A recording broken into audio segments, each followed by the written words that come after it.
All right, folks, it's January 2nd, 2022, second day of the new year.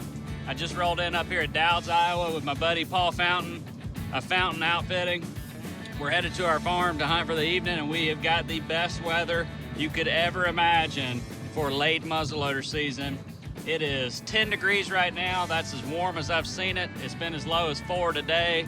Absolute great conditions for hunting food sources. We're headed to some standing beans. Y'all stick with us.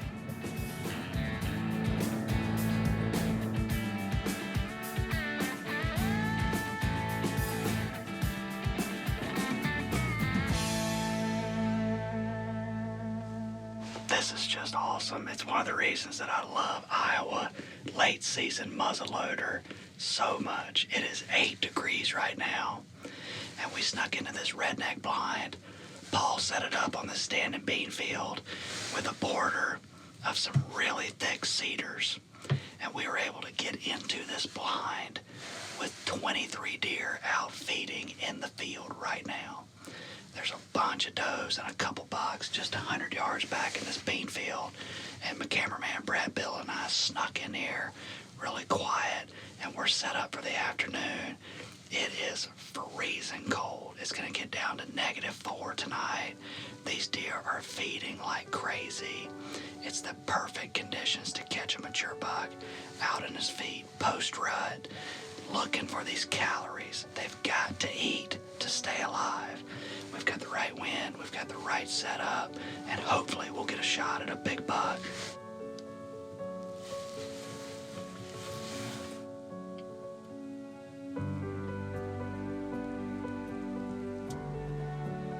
You got a good frame.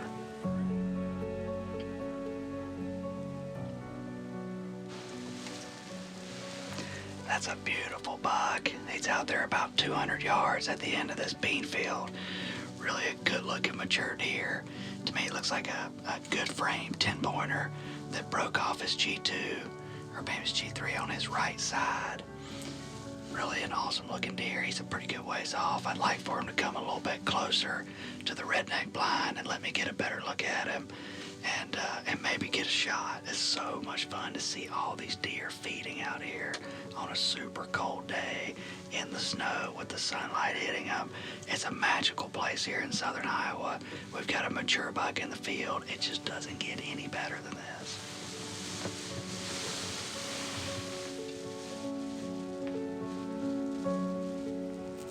I love this place, man.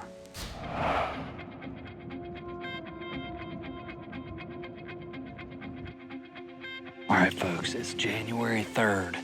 We're slipping down into the redneck blind to hunt this evening. It's the middle of the day, it's 1 o'clock. This is a really good time to get out and hunt last 4 or 5 hours of the day when these deer start to feed.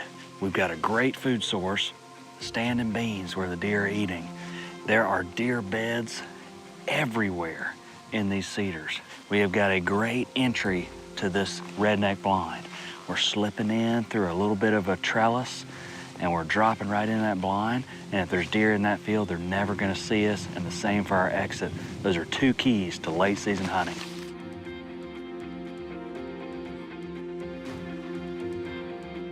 We continued to see several deer on the second afternoon of our hunt in Iowa, including several young bucks and lots of does, again, feeding in the standing soybean field. And really it proved to us that we had a perfect entry and exit route into the redneck blind, and being able to sneak in to that food source undetected was going to pay off. We did not see our shooter buck. The big 10-pointer was a no-show on day 2, but we were hopeful that eventually he would have to go back to that food source and feed again.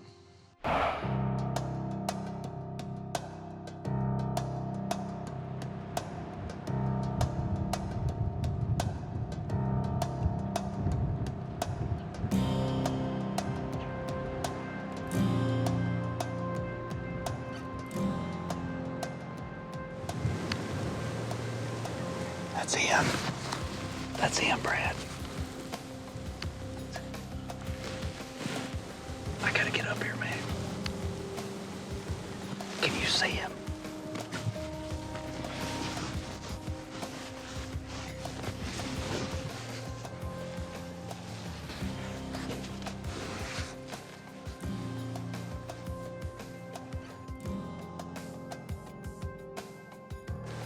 I'm gonna shoot him, Brad. You got him? Okay, here we go, I got him.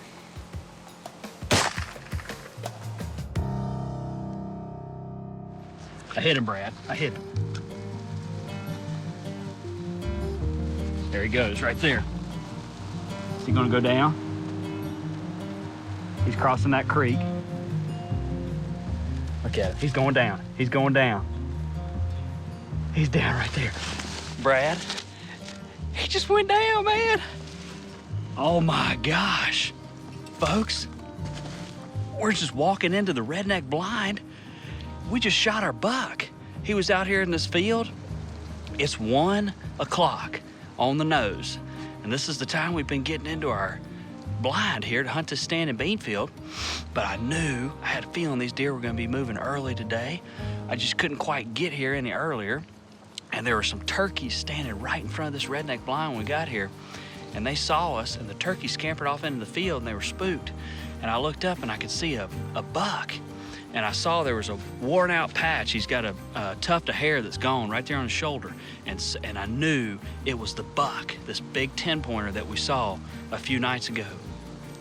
I got right here up against this tree as best I could, you know, free-handing, sort of leaning like this, shooting through all this brush in front of me. And I got a clear shot, and he was getting ready to go away, and there's no way that buck would have come back out. That's our second chance, and I'm gonna tell you, most mature bucks won't give you that many. But it looks like I smoked him. I saw him go across that creek, and he went down, looked like he laid his head down. We're gonna give him some time to die. But I'm gonna tell you right now, Paul Fountain, my hat is off to you for this entry route to our redneck blind. It's probably the best I've ever hunted. We were able to sneak right in. We're in this cedars. It's like a wind tunnel in here. With the snow, we could get to this blind perfectly quiet, not making any noise, and no deer can see us getting in that blind. If it hadn't been for those turkeys, we probably could have got in there and shot him. But that is something how that worked out. I'm jacked up right now, Brad. What do you think, man? It's a good buck, man. All right, folks, stay with us. We're gonna give him some time. We're gonna go take a look at this big buck. Okay, folks, it's been about 1 hour since we shot this nice buck here in Iowa. We've gone back, watched the footage. I feel really confident in the hit. It's just the whole thing happened super fast. I mean, you look back in here and it was just a total thicket that I shot through. It looks like a good impact, looks like double lung. It's just hard to tell, and we couldn't get the deer falling on camera, but I could see him in my binoculars. It looked like he ran right back into the timber, went down a creek. There was another deer with him. The other deer kept going, and I'm pretty sure I saw him fall. So I've got a visual marker of the last place I saw him when he left the field. I'm gonna go over there, look for tracks, look for blood, and I've got my muzzleloader, this Traditions, is ready to go.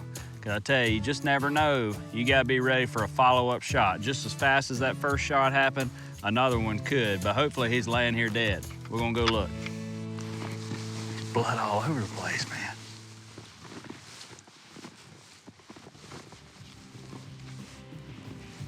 There he is right there. He's dead. He's dead. Oh, good buck, man. Big buck. We got him. This was a crazy hunt. I'm gonna tell you what, we were sneaking into our redneck blind at 1 o'clock this afternoon. We've had extreme cold weather. It's been in the negatives at night and single digits the last 2-3 days. Today it got on up. It was a major heat wave here in Iowa, 39 degrees. And I told Brad, I said, man, I just feel like those deer are gonna feed up in that warmer weather. And this buck was out here feeding at 1 o'clock. I had no idea how far he was. I thought he was about 150 and smoked him. We gave him about an hour just to be safe, and he ran right across this creek and he's dead. And he is just a beautiful, big Iowa 10-point. He's got a broken G3, but what a dandy. And just an awesome hunt, late season. Iowa muzzleloader with Paul Fountain at Fountain Outfitting, Van Buren County. Thank you folks so much for watching. I'm Haynes Shelton. This is North American Whitetail.